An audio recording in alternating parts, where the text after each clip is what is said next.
Confia no Senhor de todo o teu coração e não te estribes no teu próprio entendimento. Reconhece-o em todos os teus caminhos e ele endireitará as tuas veredas. Eu tomo a escritura de Provérbios 3, versos 5 e 6 para a nossa meditação nesta manhã.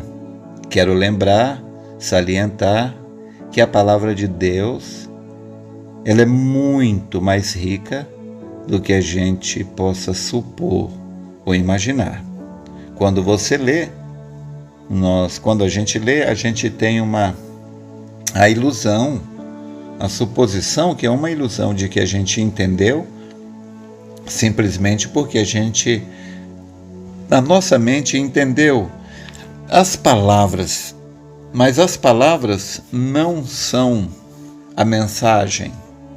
As palavras são apenas o veículo que carrega a mensagem, a verdadeira mensagem que está codificada através de palavras. É necessário que Deus abra os nossos olhos, nossos ouvidos, para que a gente possa reconhecer a vida contida naquelas palavras. Somente Deus pode nos dar a verdadeira revelação do que está guardado por detrás dessas palavras, esse conjunto de palavras que formam a Bíblia.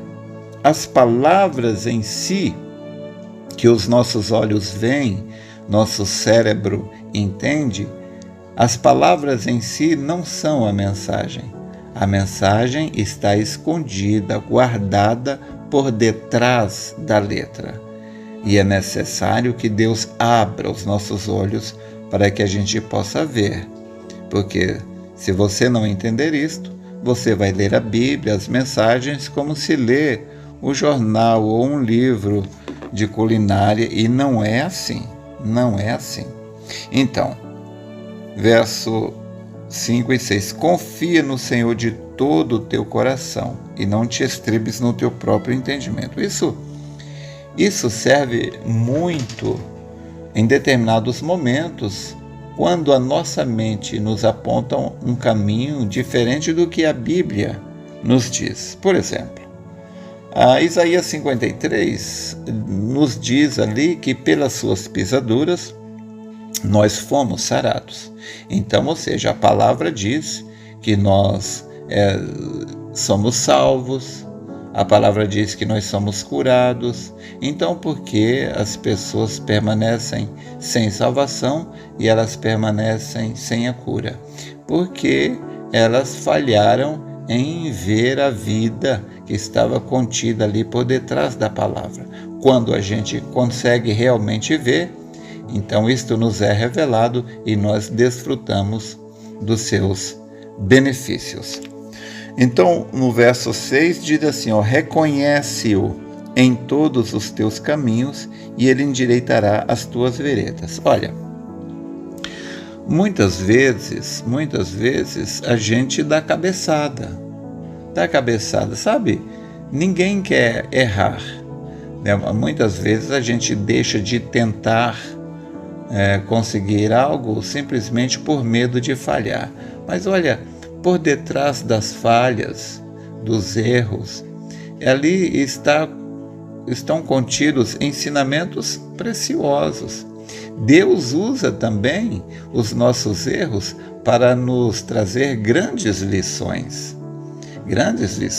Muitas pessoas, elas não conseguem enxergar o valor dos ensinamentos da palavra. Então, às vezes, ela tem que dar uma cabeçada, e aí ela, depois que dá aquela cabeçada e teve aquele prejuízo, ela vai olhar para trás e falar, mas Deus já havia me falado isso antes, isso estava na Bíblia, eu ouvi isso num culto, por que eu não dei atenção? Então, aquela cabeçada, aquele prejuízo, aquele problema, aquela doença, seja qual for a luta que a gente está enfrentando, aquilo lá vai abrir os nossos olhos para a gente reconhecer o valor do ensinamento. Somente quando você reconhece o valor do ensinamento, o valor da palavra de Deus, somente aí é quando Deus pode endireitar as suas veredas. Eu creio que isso já aconteceu com você, comigo já. Eu estar em um culto, ouvir uma pregação e o ensinamento, eu ouvi aquilo ali, mas eu ouvi só com os ouvidos, com o cérebro, aquilo não desceu ao coração.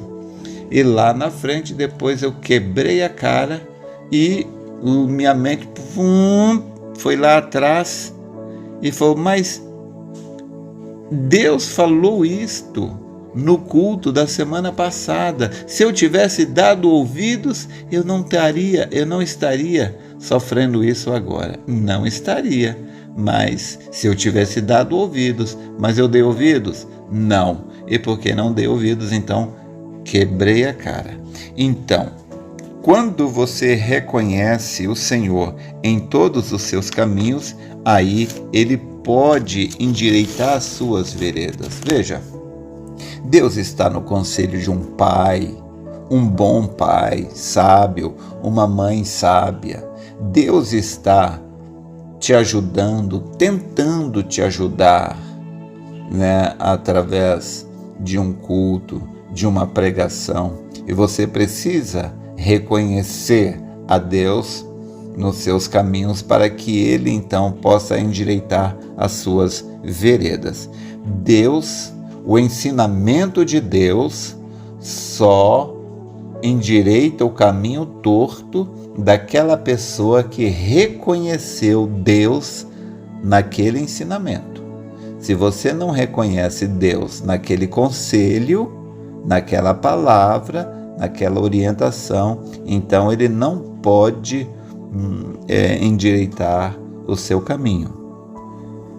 Outro ensinamento aqui no verso 9 diz assim: honra o Senhor com a tua fazenda e com as primícias de toda a tua renda, e se encherão os teus celeiros abundantemente e transbordarão de mosto os teus lagares. Sabe, honrar ao Senhor com a tua fazenda é você usar os seus bens para ajudar alguém, honrar a Deus com isso. A minha esposa me mostrou agora de manhã uma cesta que a irmã Salete, o irmão Eliseu, o irmão Hélio, os irmãos ali, desculpa ter citado nomes, que às vezes tem mais pessoas envolvidas e a gente termina não comentando todos os nomes, mas eles pegaram com o dinheiro deles e compraram aquelas coisas para fazer uma cesta ali. Pela foto que eu vi ali tem bombons, chocolates, uma série de coisas ali para dar para o jovem que vai ganhar em primeiro lugar nesse trabalho que eles vão fazer na terça-feira, feriado de carnaval. Eu quis, falei para Noemi, não, pega o dinheiro e dá para eles. E a minha esposa conversou com a irmã e a irmã falou, não, isso é a gente que quer fazer, a gente não quer aceitar o dinheiro não. Eles estão fazendo isso por eles mesmos. É disso que a palavra está falando, é isto que é honrar o Senhor com a sua fazenda, ou seja, com seus bens.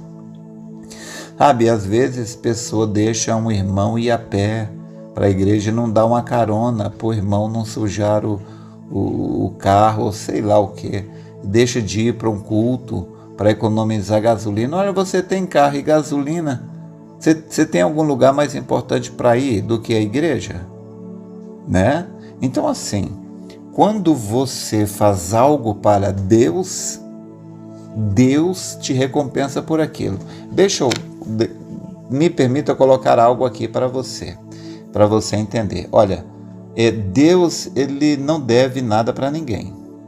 Quando você faz um favor para Deus, quando você faz algo para Deus, você cria um vácuo, um espaço ali, aonde Deus obrigatoriamente ele vai preencher aquele espaço com uma bênção. Por quê? Porque você fez algo por ele e ele vai fazer algo em retribuição. Por quê? É da natureza de Deus. A palavra nos ensina isso. Então, nós devemos conhecer a Deus e sua natureza. Por exemplo, o livro de Hebreus, capítulo 6, verso 10, mostra isso do que eu estou falando, da natureza de Deus em recompensar quem faz alguma coisa por ele. Veja bem, Hebreus 6,10, porque Deus não é injusto para se esquecer da vossa obra e do trabalho de amor que para com o seu nome mostrastes enquanto servistes aos santos. Então, Deus não esquece. Se você fez algo para Ele, claro, a maneira que você tem de ajudar a Ele é ajudando as pessoas. Então, aquilo que você fez para Ele, Ele te recompensará por isso. A mesma coisa Deus tenta nos mostrar, nos ensinar, através da carta de Paulo aos Efésios, capítulo 6, verso 8. Paulo ali diz assim: sabendo que cada um receberá do Senhor todo o bem que fizer, seja servo, seja livre. Então, Paulo disse que cada um receberá do Senhor todo o bem que fizer, não alguma coisa, algum bem ou outro, não é todo o bem que você fizer, você receberá um galardão do Senhor por isso. Então, o profeta, ele tentou, quando ele viu uma viúva muito pobre, que entregou os dízimos, ela era muito pobre, viúva, o irmão Brana quis poupá-la disso, quis devolver, mas Deus disse para o irmão Brana: não tire a bênção da minha serva. Então, Deus quer te abençoar e Ele tem meios de te abençoar, né? Então, o dízimo é uma forma, porque Ele repreenderá o devorador. Ele repreende o devorador da vida daquele que é dizimista.